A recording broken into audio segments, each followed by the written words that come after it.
Mga lod, yan yung ulam natin mga lodi.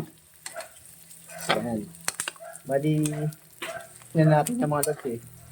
Pinakaluan na natin siya hanggang sa maglangis na siya ng sarili niya para masarap. Nilaga natin siya ba? Yan, natuyo na yung sabaw niya sa pagkakalaga. Ngayon, yan na natin siya isasabay itong yung bawang. Yan ang mga lodi.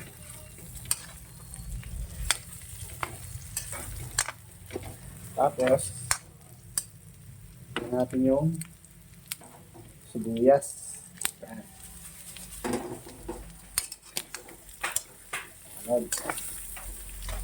Mamantika ng mga lodi. Yan. Mabuhay natin.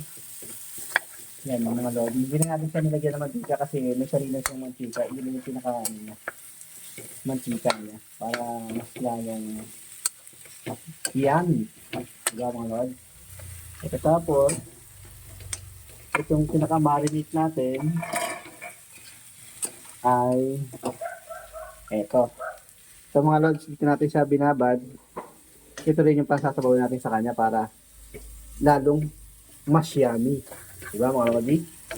Ayan. Opo. Nangangamoy-ngamoy na. Nandot na siya mga lods kasi natin yan. Nilaga na natin siya hanggang sa mga maubos yung sabaw niya. Hanggang nagkaroon na siya ng sariling matiga niya. Ayan. O, diba? Ngayon, okay na yung mga lods. Luto na siya. Lalagyan na natin yung oyster sauce para lalong sumarap. Yan. Parang lalong lumasa.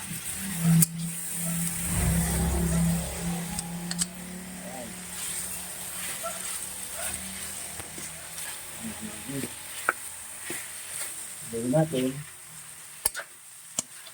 Ayan. Kanina na mga lods. Lagyan natin ng magic na magic. Para lalong mag-magic ang sarap mga lodi. Yan. Dito natin lalagay siya. Yan na mga lods. Oh. Siya oh.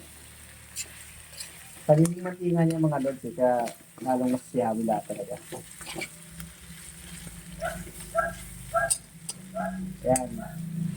Ngayon, ilalagay naman natin ngayon yung sabaw niya. Yan mga lodi. Oh. Diba? Yummy. Ngayon, haluin natin siya. Yan. Okay na yan mga lods. Tatakpan lang natin siya. Tapos maya-maya, tikpan na natin. Pero ready to eat niya mga lodi. Let's eat na mga lods. Thank you for watching. Bye-bye!